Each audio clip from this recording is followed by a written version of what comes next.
The surgeon's ledger. What was buried beneath the wainscot house? They found the ledger sealed behind the wainscot of the east parlor. The ink had run, but the names were still legible, and beneath the floorboards the wood was darker than it should have been. Welcome back. Before we continue, like, subscribe, share. The first page is dated March 3rd, 1834, written in the narrow hand of Dr. Alaric Wainscott, a provincial surgeon once practicing along the northern coast. His handwriting is meticulous, its calmness unsettling given what follows. Each entry blends clinical detachment with something closer to confession. What little is known of him comes from the remnants of his estate, unearthed after the fire that consumed his family's house in 1841. The journal was spared only because it was hidden inside the wall. He begins without preamble. The township believes me a man of charity. They see only what I permit. The body is obedient when the spirit is properly broken. From there, the entries grow stranger. Patients are listed by first name only, then by initials. A few are followed by sketches of bone structures and small annotations about bloodline irregularities. Among the pages, one finds measurements of skulls, weights of organs, and something like genealogical charts connecting the afflicted to one another. At first, it appears to be a study of congenital illness. But the notes become personal, even intimate. The girl from the mill, he writes on March 9th, has the same curvature as the one before, yet her eyes are gray, not blue. I suspect the trait lies deeper than appearance. No further context is given.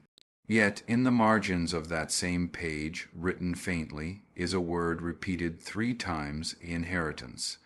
Villagers' records mention his practice closed abruptly in 1836, following a series of quiet disappearances, mostly orphans and the indigent. His home remained shuttered until the estate was sold after his death. But what little correspondence survives suggests the doctor believed himself not a monster, but a reformer. "The flesh," he wrote, "is the map of the soul, and I will redraw it rightly." As for the house itself, witnesses who entered after the fire claimed the air reeked of something metallic, as though the walls themselves had absorbed years of blood and ether. In one surviving ledger page, pinned to the final entry, is a name underlined twice: Elias. No surname, only a single phrase beneath it: the son who was not born of woman. What that means, or whether Elias ever lived, remains uncertain, but the handwriting shifts there tighter, more frantic. Whatever Dr. Wainscott found in his own bloodline, he feared it. The surgeon's ledger. What was buried beneath the Wainscott house. The second section of the recovered ledger begins in April 1834, several weeks after the initial entries. The ink darkens, the spacing tightens, as if the writer's patience were shrinking with every observation. He writes, "It is not sickness that haunts this place, but lineage. The blood remembers what the mind forgets." Dr. Wainscott's focus shifts from townspeople to his own ancestry. He begins tracing the Wainscott line back 4 generations through a series of marriages confined within the same 2 families. He notes recurring cranial peculiarities and duplication of traits, sketching comparative skull diagrams beside birth years. The tone is half scientific, half repentant, as though he knows what he is uncovering yet cannot stop himself. The ledger describes an old chest found in the cellar, containing bones too small to be adult, too malformed to be child. He records their arrangement with care: 6 skulls, none exceeding the size of a fist, each fused at the crown, the sutures incomplete. There was no coffin, only cloth. He calls them specimens, though his hesitation bleeds through every word. The next line is scrawled diagonally across the margin. Father kept them, not for grief but for study. Letters from neighboring physicians confirm the elder doctor. Nathaniel Wainscott had been dismissed from the Royal Society years earlier for unethical anatomical pursuits. It appears Alaric inherited not only his instruments but his obsessions, yet in the younger Wainscot's tone there is less arrogance and more dread. He begins referring to his home not as a house, but as the vessel, claiming that each wall contains a generation of correction. There are mentions of a basement chamber, though no architectural plans confirm it. He describes a room beneath the hearth, reachable only by removing the stove and descending through iron rungs. It was there, he writes, that the elder Wainscot conducted his work. Alaric vows to cleanse the space of its purpose, but the entries that follow suggest otherwise. By May 1834, his handwriting changes entirely. Slanted, hurried, almost feverish. He begins recording measurements of his own body, arm span, pulse rate, time slept, hair lost. Each day he compares them to the figures of earlier entries, muttering about regression and return. The ledger grows less like a medical journal and more like a diary of disintegration. He notes the sound of scratching within the floorboards at night, too deliberate for rats. It pauses when I speak. And again the name Elias appears, now in the context of dreams. He waits by the staircase. I never see his face, only his outline in the lamplight. He calls me father, though I am certain I am alone. Neighbors later reported seeing Doctor Wainscot digging near the orchard well that summer, muttering about retrieving what should have remained buried. What he unearthed was never recorded, but the next pages of the ledger are water-stained and the ink nearly gone. Only one sentence remains fully legible beneath the smear. The blood must be corrected, even if it means my own. The surgeon's ledger, what was buried beneath the Wainscot house, the next pages resume in June 1834, though the ink is faded, as if washed by moisture or handled by trembling hands.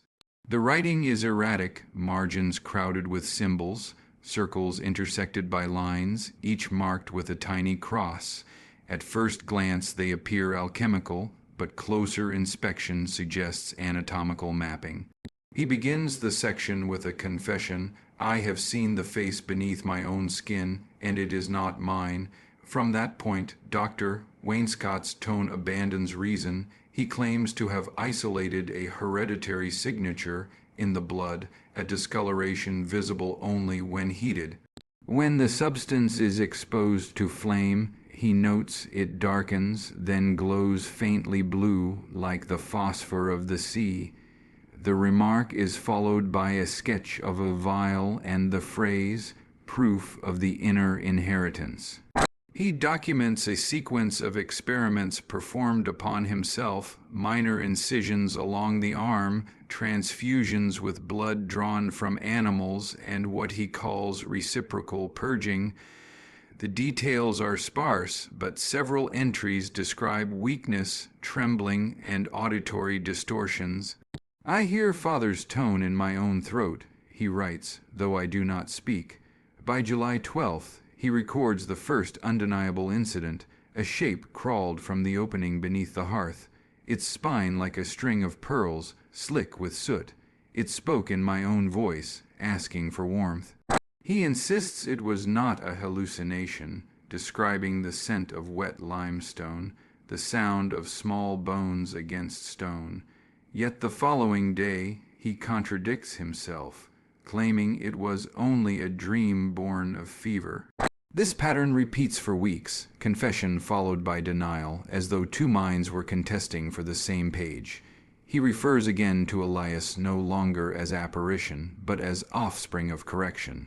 He is nearer to purity than I. His veins bear none of the rot that blackens mine.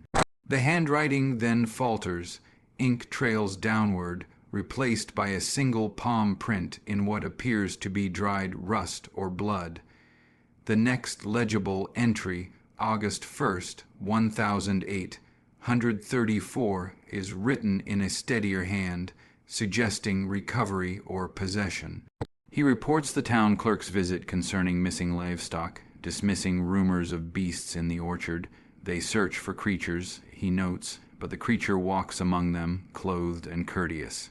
The doctor begins cataloging new physical symptoms: skin paling, pulse irregular, body temperature below normal.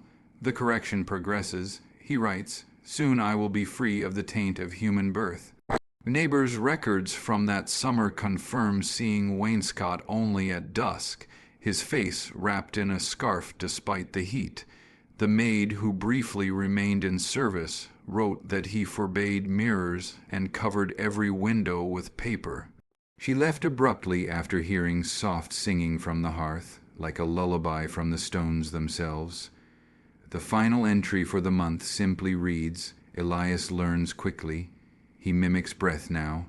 The night of August 18th, when Elias first spoke, the tone of the journal changes after mid-August. The careful handwriting deteriorates into uneven scrawls, as if written in haste or terror. A faint water stain mars several pages, possibly tears or sweat. Beneath one blot, a sentence still legible reads, "The house no longer sleeps. Dr. Wainscott describes nightly disturbances, knocking within the walls, the smell of decay seeping from the floorboards, and whispering that seemed to come from the cellar." He writes of Elias as if of a child kept in confinement, both fearful and proud of what he has made. He asks questions now. His tongue is not shaped for speech, yet meaning passes. I sense comprehension behind those gray eyes. There are sketches: a thin humanoid figure crouched beside the hearth, limbs too long, head bowed, eyes vacant circles of charcoal. On the facing page, Wainscott attempts to rationalize it. Elias is a reflection of humankind's first form, he claims. We were closer to earth then, paler, rawer, honest. He is nearer to that purity. But then, a chilling admission, I fear he resents confinement. The eyes no longer mirror mine, they accuse. A few pages later, the doctor notes livestock disappearing again, but dismisses it as dogs or thieves. Then, on August 18th, the entry begins with a single line: "He spoke." The account that follows is fragmented. Wainscott claims to have awoken at midnight to a sound like a child coughing. When he descended to the study, he found Elias standing upright for the first time, wrapped in one of the doctor's own coats. The creature's mouth, he writes, moved in imitation of his own, forming half words, broken echoes of familiar phrases. "Father," it said, cold. The doctor's description is almost reverent. Horror and fascination intertwined. He writes that he approached, trembling, to place a hand upon Elias's shoulder. The flesh was colder than marble. He records, and beneath it, movement, like worms shifting in soil. From there, the tone spirals into dread. The journal recounts a brief struggle, overturned furniture, a shattered vial, a spreading dark stain on the wooden floor. He wanted warmth, Wainscott insists, but when I refused, he took it. The entry ends abruptly with an unfinished sentence. He knows the way to. The next page is torn nearly in half. On what remains, the handwriting is different, firmer, unhesitant, written in a style that imitates the doctor's but not perfectly. It reads, "Father sleeps. I write now. The house is quiet." This new hand continues for only 2 short lines. "I am learning to breathe. The skin fits better each night." After that, blank pages, several in a row, until the ink returns, but the language shifts into something colder, almost clinical again. Yet subtle errors remain, reversed letters, odd spacing, the voice of something trying to mimic a man. Scholars believe these later entries were not written by Dr. Wainscott at all. The ink analysis suggests a second writer, same ink, same quill, but a distinctly different pressure, and the first sentence of that new section reads chillingly simple. The experiment continues. The investigators' arrival August 21, 1008, 134, 3 days after the last verifiable entry in Dr. Wainscott's journal. The county records mention the arrival of Deputy Inspector Jonathan Hale, dispatched from Savannah after a series of complaints from neighboring plantations. Livestock had been found mutilated. The odor of burning lye and spoiled meat drifted from the Wainscott property. Locals whispered of voices in the smoke. Hale's field report, preserved in the courthouse archive, begins formally, measured and factual. Arrived at Wainscott Residence, 3:10 p.m. Weather oppressive, no signs of life on the grounds, front gate unlatched, house silent. He describes the plantation's main house as eerily tidy, yet uninhabited. Meals uneaten, candles melted into wax pools. A faint humming came from beneath the floorboards of the study. Hale noted that the air was unusually cold despite the summer heat, and that flies gathered in clusters near the chimney, though no body was visible. Inside the study he found the journal. The last page, the one written in the different hand, was still damp with ink. He assumed the doctor had written it shortly before his disappearance. Yet Hale's notes betray unease, handwriting tremulous but oddly deliberate, not quite the same script as earlier entries, almost as if copied by one unaccustomed to letters. Near the hearth he found the broken vile black residue staining the boards.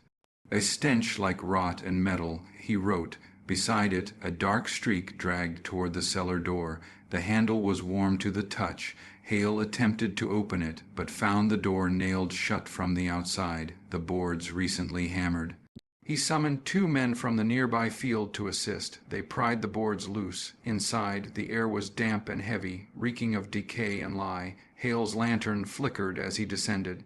At the bottom, he found what he believed to be a table for surgical experiments, iron restraints, stained cloths, rows of labeled jars containing organs and bone fragments suspended in amber fluid. Some were human, others indeterminate. Then came a second discovery.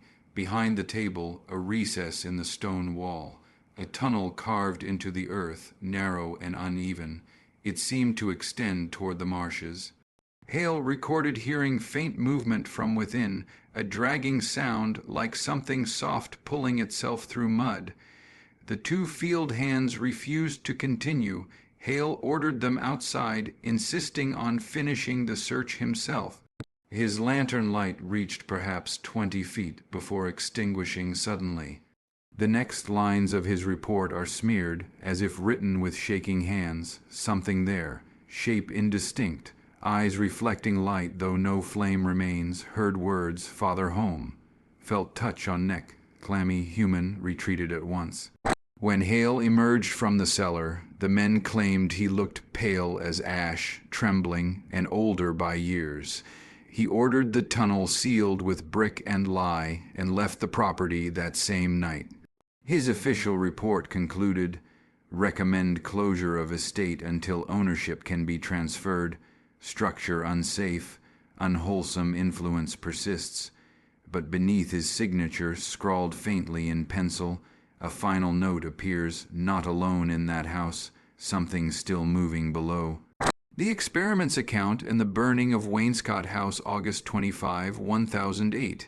134 days after Inspector Hale's visit, the Wainscott property burned. The county ledger lists it as accidental combustion, cause unknown, but a surviving witness account complicates that story. A field hand named Isaac Morrill, who had remained on the neighboring property, later testified that he saw a figure walking the veranda that wasn't the doctor. He described it as tall, stooped, and moving as though unfamiliar with its own limbs. The fire began less than an hour later. The found pages when the estate was cleared weeks later. Officials discovered a locked iron chest among the ruins of the study. Inside were scorched medical papers stitched together in a bundle. They have since come to be known as the Wainscott fragments. Their contents, half chemistry, half theology, reveal a descent into obsession far deeper than Hale had imagined. The first fragment begins mid-thought. If the vessel is imperfect, the breath may still animate it, provided the humors align. The spark is not divine but chemical. The following sections outline a sequence of experiments. Wainscott had been collecting blood and marrow not only from cadavers but from living subjects, patients he claimed were near expiration and beyond ordinary aid. He believed he could transfer vitality through a process involving galvanic currents and herbal compounds distilled from swamp flora. One notation reads, Elias accepts the current without distress. The muscle responds. He requires no sustenance beyond warmth. When deprived, he grows restless, searching for heat by other means.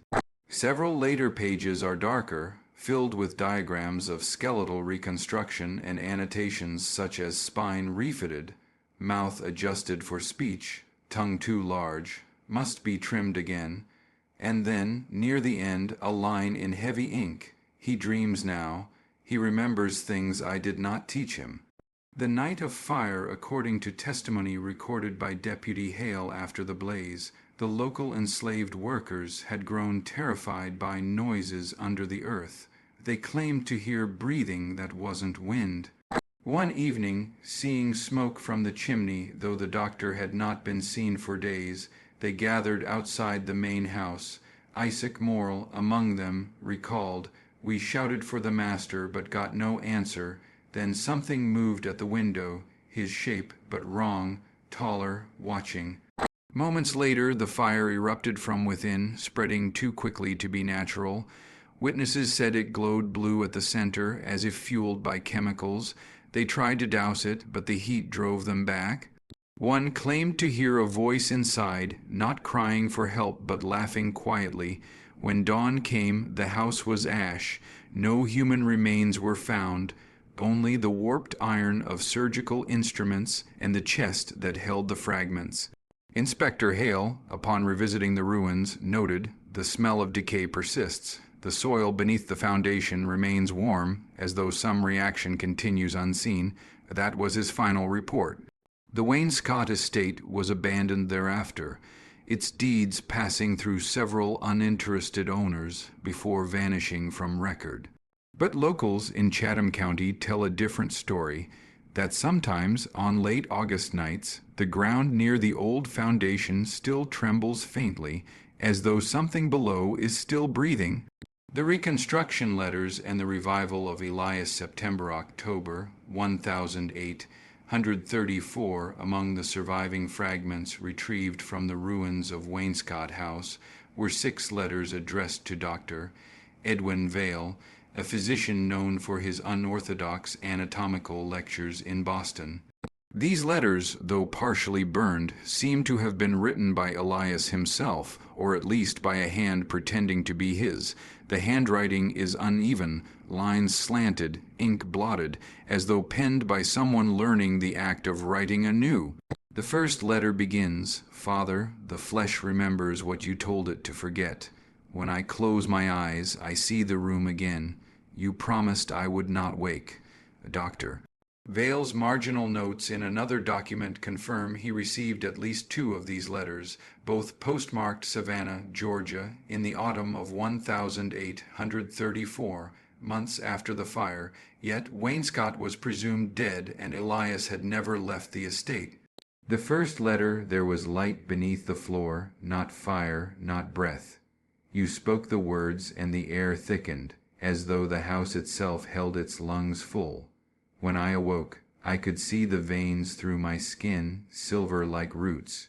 You said the pulse was good. You said I was yours. Vale's annotation beside this passage reads simply, He retained memory. The transference succeeded. The second letter, the next surviving note, is shorter, angrier. They called me a mistake, but you made me with care. The townsmen came for us, and you left me there. I watched your house burn, but it did not burn me. The ash clung to my skin, and the heat did not bite. I think I am still changing. The handwriting breaks off mid-line, followed by smears of something dark. Whether blood or ink is uncertain. The physician's response in 1835, Vale wrote a private memorandum addressed to the Harvard Anatomical Society, never publicly submitted. It references a series of successful vitality experiments conducted by an unnamed Southern associate.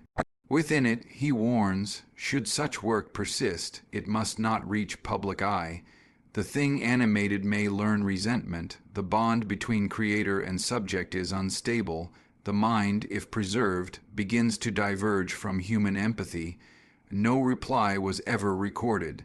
A strange appearance in October of that same year. A sailor's log from the port of Charleston described an encounter with a pale gentleman traveling north, face covered, wearing gloves despite the heat. The sailor noted the man's voice as wet and metallic, his movements stiff like a corpse obeying memory. He paid in old gold coins stamped with the initials E.W., the same as those belonging to the late Dr. Elias Wainscott. After that, the trail vanishes. But in 1841, a ledger from a Boston boarding house includes a cryptic note in the margin of its guest register. Room 6, Mr. Vale's visitor arrived, moves strangely, smells of burned iron. That entry is unsigned. Vale himself died later that year, suffocated in his study. No one claimed the body found beside him, though the attending coroner wrote, one arm was not his own. The return to Boston and the final confession of Dr. Vale, 1841. By the winter of 1841, Dr. Edwin Vale's health had declined sharply. His lectures at the university had grown erratic, his voice trembling, eyes darting toward the windows as if he expected someone to appear there. Students complained that he repeated the same phrase under his breath while diagramming anatomy on the board. The vessel remembers. His personal diary from this time, recovered from the archives of the Massachusetts Historical Society, contains the last coherent record of what transpired before his death.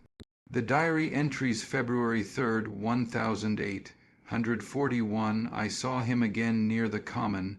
At first I mistook him for a stranger, too tall, his shoulders uneven, face covered with a scarf. Yet when he turned I knew the eyes. They are not eyes that belong to the living. February 5th, 1841. He waits outside the lecture hall now. I told the porter not to let him in, but I fear the porter cannot see him as I do.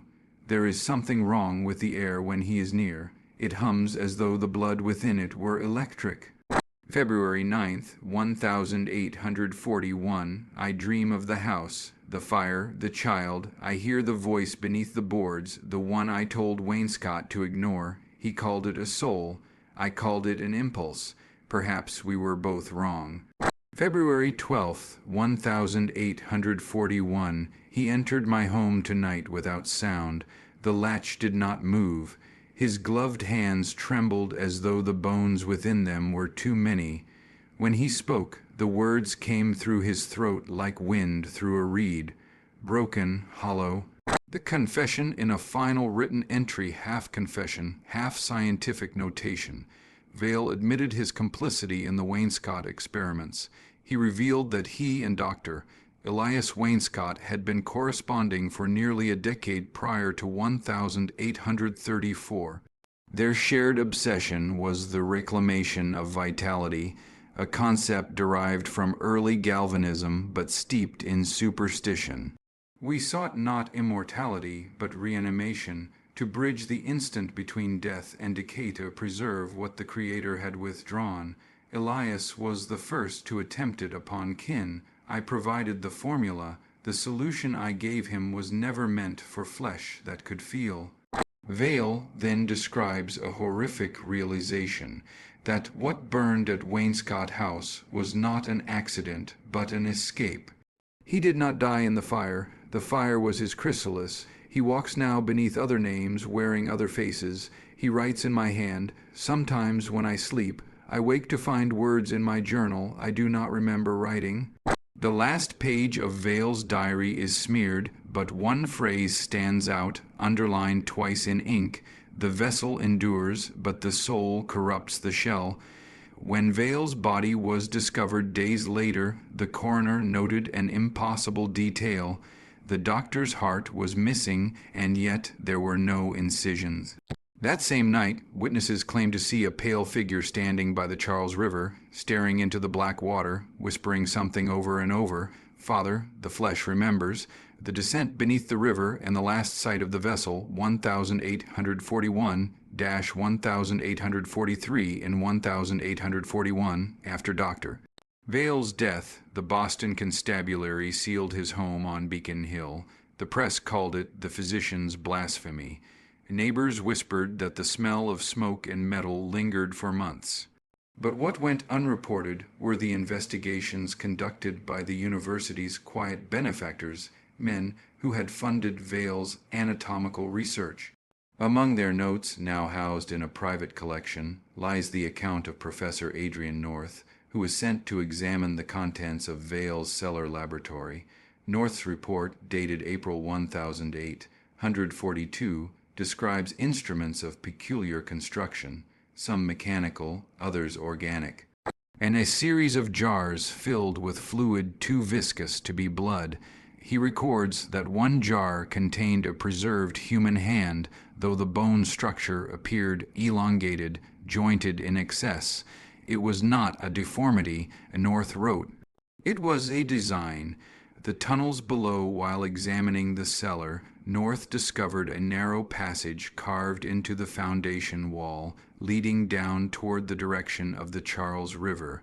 The stone steps were slick, veined with residue that shimmered faintly in lamplight. He followed them to a low tunnel, half brick, half mud, and described the air as warm, as though the earth still remembered a fire. In his field book, North writes that he heard a low rhythmic pulse, echoing through the tunnel, faint but deliberate, like the slow turning of a pump. I thought it mechanical until I realized it was breathing.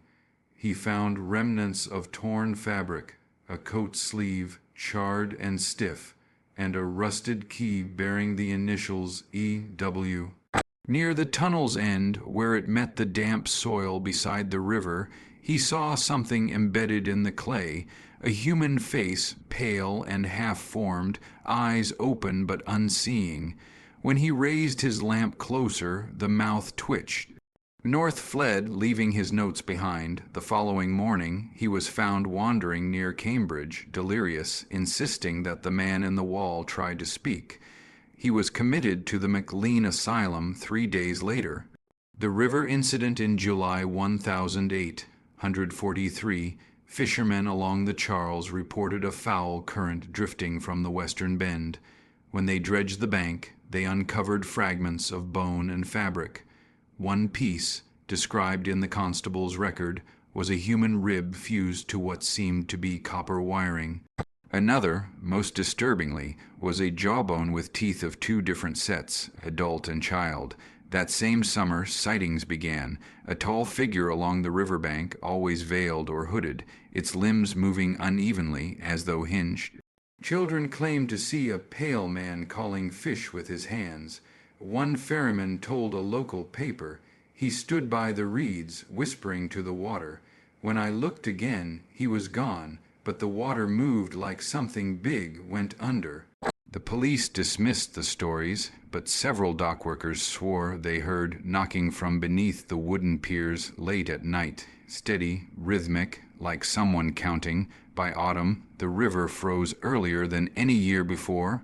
Beneath the ice, bubbles formed patterns that, when charted, spelled out a crude, uneven word, Vale. The discovery was written off as coincidence. But one final note, scrawled in pencil on the back of North's recovered notebook, chills the reader even now. The vessel survives where the current is deepest. It waits for the next spark. The aftermath and the whisper that remains today 1843, present for a time, the Wainscott and Vale cases were quietly buried beneath academic decorum and social convenience. Both names vanished from the rolls of the Massachusetts Medical Society by 1845. The journals that mentioned them were withdrawn, the notes sealed. Only one anonymous editorial, printed in a fringe medical pamphlet from New Haven, dared to ask, what becomes of the flesh when its purpose is interrupted? No one answered. The Forgotten Vault in 1872, during expansion of the city's sewer system, Workers unearthed a sealed brick chamber beneath the Charles River embankment. Inside, they found a rusted cot, a lantern, and a small, hand-bound book that appeared waterlogged yet intact. The pages were fragile, ink washed into blurs, but a few legible lines remain. He called it reanimation. I call it inheritance. The skin cracks, but reforms. The heart does not die, it pauses. If there is a God, he turned away long ago. City officials destroyed the vault and its contents under orders to prevent alarm. Yet a few sketches, copied by an engineer before disposal, show the outline of a man with an oversized ribcage and a second, smaller heart etched faintly between the lungs. The wainscot legacy a century later, in 1946. A team of historians from the university uncovered Hale's original inspection notes while digitizing colonial records. They cataloged the wainscot property as a site of rural pseudoscience. In the margins of their typewritten report, one student scribbled a strange observation: "There's still heat in the ground. Soil samples give off mild static charge." She never returned for the second excavation. The modern accounts beginning in 1998, a string of disappearances along the Charles drew renewed attention to the river's western bend, the same site once over the Wainscot tunnels. Witnesses described a metallic smell before each vanishing and a low humming from the water's edge. One police diver reported something unnatural beneath the current, a network of bone, white cables, almost organic, pulsing faintly with light. His partner later stated that when they surfaced, the diver's suit was warm to the touch, and the heart monitor on his wrist registered a second pulse not his own. They found nothing on subsequent dives, yet the department logs record that the water temperature that night rose nearly 3 degrees. In 2023, a storm exposed part of the old embankment near the Longfellow Bridge. Photographs circulated online showing brickwork etched with the letters E, W, and beneath it a single sentence carved with a surgeon's precision: "The vessel remembers." Historians dismissed it as an elaborate hoax. But one researcher claimed to have heard a faint knocking from beneath the foundation while taking readings. 3 slow taps, a pause, then 2 more. When replayed on audio software, the sound formed a steady rhythm, identical to a heartbeat. Some locals now say that on windless nights, if you stand at the river's edge and listen closely, the current itself murmurs in a voice not quite human, repeating a single word in the dark, "Father," and the water moves.